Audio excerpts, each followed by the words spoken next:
Bonjour tout le monde. Donc, dans la vidéo précédente, j'ai démontré le premier principe industriel dans le cas d'un système ouvert.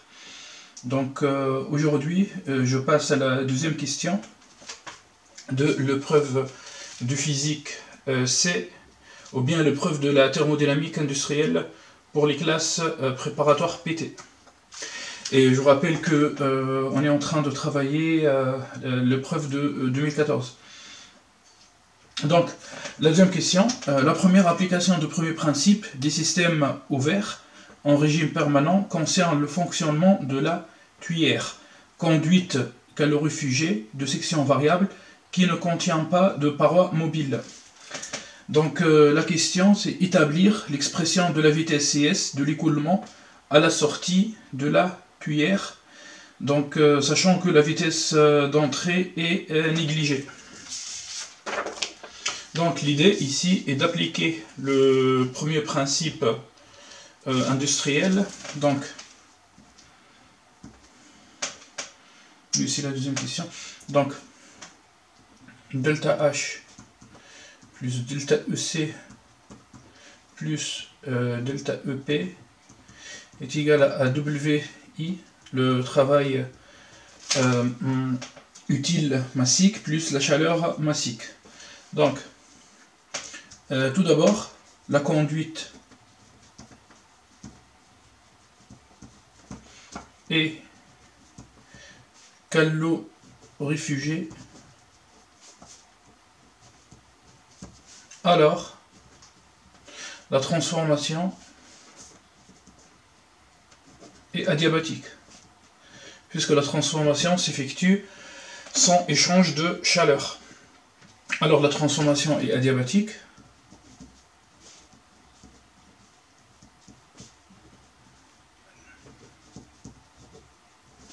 Donc,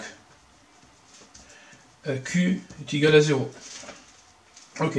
D'autre part, la tuyère est un élément industriel qui ne contient pas d'éléments en mouvement. Voilà, qui ne contient pas de paroi mobile. Donc, absence d'éléments en mouvement à l'intérieur de la tuyère. Donc, il n'y a pas de travail utile. Bon, et comme troisième point, on néglige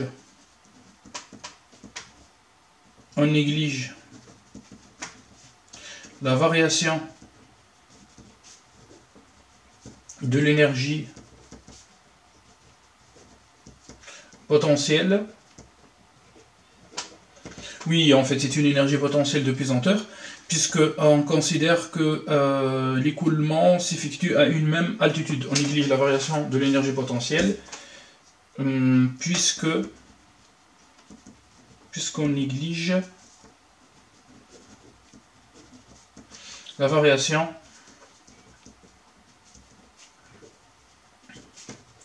d'altitude pour l'écoulement.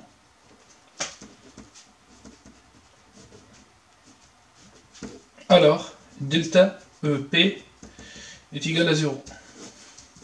Donc, on injecte ces trois conditions dans le premier principe industriel. Alors, on obtient delta H plus delta EC est égal à 0. Très bien. Maintenant, d'après la deuxième loi de Joule, on sait qu'il existe deux lois de Joule en thermodynamique. Donc la première loi stipule que delta U, c'est-à-dire la variation de l'énergie interne dans le cas d'une transformation isochore, donc delta U est égal à CV, la capacité calorifique à volume constant, fois delta T, fois la variation de la température. Donc par contre, la deuxième loi de Joule concerne l'enthalpie. donc qui stipule que la variation de l'enthalpie delta H est égale à Cp, la capacité calorifique par exemple massique dans ce cas-là, fois à pression constante, fois delta T, fois la variation de la température, c'est-à-dire Ts moins Te. D'après la deuxième loi de Joule, delta H s'écrit comme Cp fois Ts moins Te. Donc Cp, puisque H ici est une enthalpie massique, donc en joule kilogramme moins 1, alors Cp en fait c'est la capacité calorifique massique. Donc joule de Kelvin moins 1, kilogramme moins 1, fois bien sûr delta T, fois Ts moins Te, donc fois Kelvin, ça donne joule kilogramme moins 1. Très bien, d'après la deuxième loi de Joule, et on sait que la variation de l'énergie cinétique, c'est simple, c'est l'énergie cinétique à l'état final ou l'énergie cinétique à l'état initial pour le fluide, donc 1 demi de Cs au carré moins 1 demi de Ce au carré. Donc nous avons dit dans la vidéo précédente qu'au lieu de travailler avec V, on travaille avec petit c pour ne pas confondre la vitesse avec le volume massique. D'autre part, ici l'énergie cinétique est une énergie cinétique massique, donc on ne trouve pas la masse. Voilà, donc 1 demi de Cs au carré moins 1 demi de Ce au carré est égal à moins Cp Ts moins Te. J'ai gardé delta EC à gauche, j'ai envoyé delta H à droite, d'accord?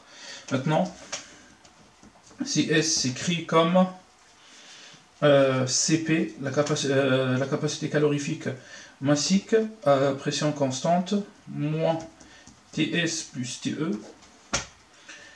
plus 1 demi de Ce au carré, le tout multiplié par 2, et j'applique une racine carrée. Voilà donc, bien sûr, CE, c'est-à-dire la vitesse de l'écoulement à l'entrée, est négligeable, elle est égale à 0. Donc, CE s'approche de 0. Alors, CS s'écrit comme 2 Cp Te moins Ts avec une racine carrée. Voilà, donc j'ai répondu, établir l'expression de la vitesse Cs de l'écoulement à la sortie de la tuyère. Oui, j'ai répondu en fait à la question. Par contre, je vous ai préparé en fait c'est-à-dire un rappel sur les autres machines thermiques, bien les autres éléments industriels utilisés en thermodynamique. Donc l'idée toujours, je commence en fait par la tuyère. Alors, il existe en réalité deux types de tuyères. Donc je représente tout d'abord en fait l'axe du coulement. Donc en fait une tuyère à conduite divergente.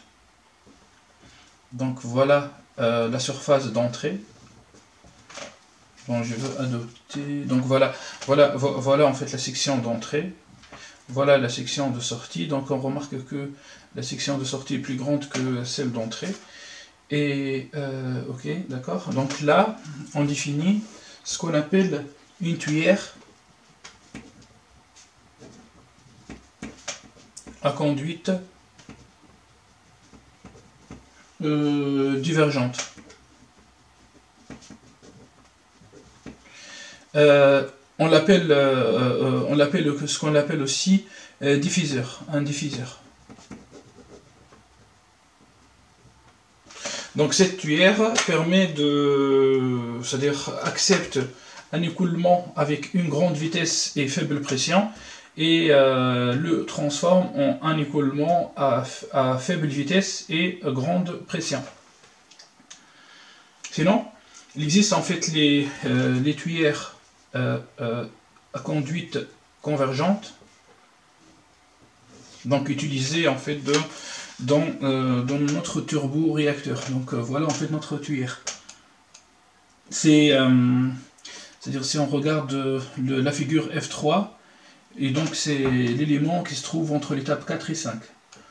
On voit que la section d'entrée est plus grande que la section de sortie. Donc on parle en fait d'une tuyère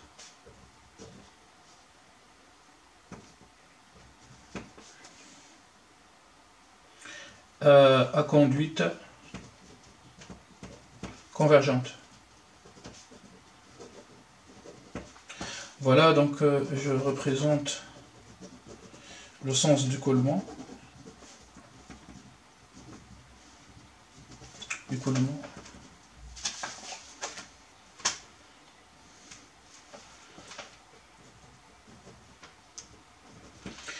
Alors, donc la fonction de la tuyère est de convertir l'énergie thermique d'origine chimique générée dans la chambre de combustion, en une énergie cinétique. Donc on voit bien que on n'a pas négligé l'énergie cinétique dans le premier principe industriel. D'autre part, le gaz se déplaçant à une faible vitesse, par exemple comme ici, CE est presque égal à 0, mais à grande pression, puisque le gaz vient de sortir de la chambre de combustion, et haute température, donc ce gaz se transforme en un gaz à faible pression et température, mais à très grande vitesse. Par exemple, dans le cas, on verra après, dans le cas de la post-combustion, on pourra atteindre facilement 1000 mètres secondes moins 1, c'est-à-dire à peu près 3 fois la vitesse du son. 3 fois la vitesse du son dans l'air. Cette vitesse permet en fait à un avion de chasse de s'échapper, c'est-à-dire d'une bataille aérienne par exemple. Voilà, on expliquera ça dans les parties suivantes. D'accord? Donc on sait que la propulsion, ou bien la quantité de mouvement, est le produit entre la masse et la vitesse. Donc un gaz à grande vitesse est très désirable pour assurer cette propulsion. Donc puisqu'on ne peut pas jouer sur la masse de l'air admis au niveau de l'entrée, c'est-à-dire de turboréacteur, donc on augmente la vitesse, donc masse fois vitesse, ça donne une conduite de mouvement, ça donne la propulsion, et donc on pourra propulser notre avion avec une très grande vitesse. Donc dans ces organes, les vitesses sont assez élevées pour que le fluide n'ait pas le temps pour échanger la chaleur avec le milieu extérieur. Voilà pourquoi. Donc c'est une question du temps, car on sait bien que les phénomènes qui mettent en jeu un transfert de chaleur sont des phénomènes à grande inertie, donc qui nécessitent beaucoup de temps. Donc puisque l'écoulement s'effectue à très grande vitesse, alors l'écoulement, c'est-à-dire l'air passe à l'intérieur de la tuyère et on n'obtient pas un transfert de chaleur, donc on considère que les parois sont calorifugées, et donc on considère que les transferts sont adiabatiques, donc on annule, c'est-à-dire Q devient égal à 0. Très bien, donc de toute manière, pour la tuyère, voilà, donc je vous conseille en fait d'apprendre ce résultat classique. D'accord, maintenant, je passe à un autre cas. Donc ici je mets rappel. Donc je sors de la question, mais j'essaie de donner quelques rappels là, du cours. Donc je prends le premier principe industriel.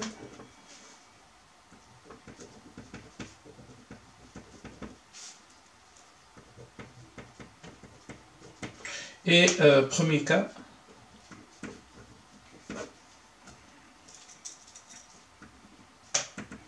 C'est-à-dire, je prends delta EC est égal à 0 et delta EP est égal à 0. C'est-à-dire, je néglige les variations de l'énergie cinétique et je néglige aussi les variations de l'énergie potentielle. Par exemple, en fait, j'ai le droit de négliger les variations d'énergie cinétique, par exemple, si l'écoulement s'effectue à une vitesse lente, à une vitesse faible. Donc l'écoulement est lent. Bien sûr, il faut trouver ces hypothèses dans l'énoncé.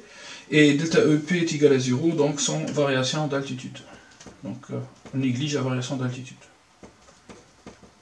C'est-à-dire soit on prend un écoulement horizontal, donc Z reste Z égale à constante, ou bien on prend un écoulement incliné, mais on néglige la variation d'altitude.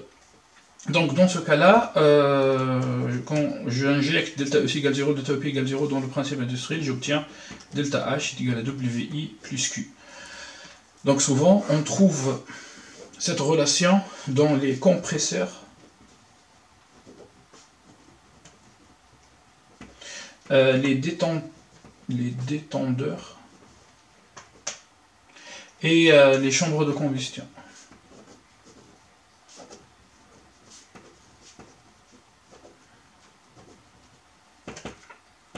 Voilà. Maintenant, deuxième cas.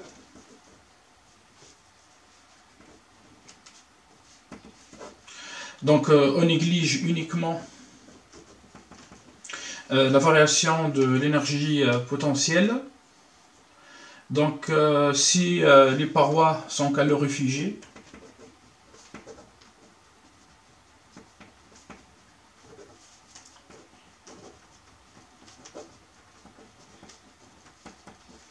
donc si les parois sont calorifugées, c'est-à-dire Q est égal à 0, on obtient, donc ça c'est le deuxième cas, on obtient delta H plus delta EC est égal à WI.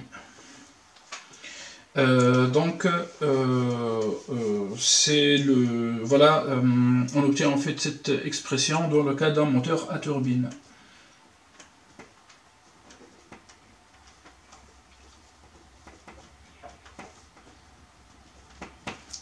Ok, maintenant dans notre donc en fait maintenant le troisième cas, c'est le cas en fait d'une tuyère, c'est-à-dire si je considère que la tuyère ne contient pas des pièces en mouvement, donc il n'y a pas de travail utile, donc j'obtiens delta H plus delta EC est égal à 0. Cas d'une tuyère. Voilà, normalement, voilà, donc je préfère en fait traiter la deuxième partie dans une vidéo indépendante, puisque je veux parler, c'est-à-dire de la technique ou bien de la stratégie que l'étudiant doit adopter pour bien résoudre en fait un problème de thermodynamique industrielle. Donc, merci pour votre attention et à la vidéo suivante.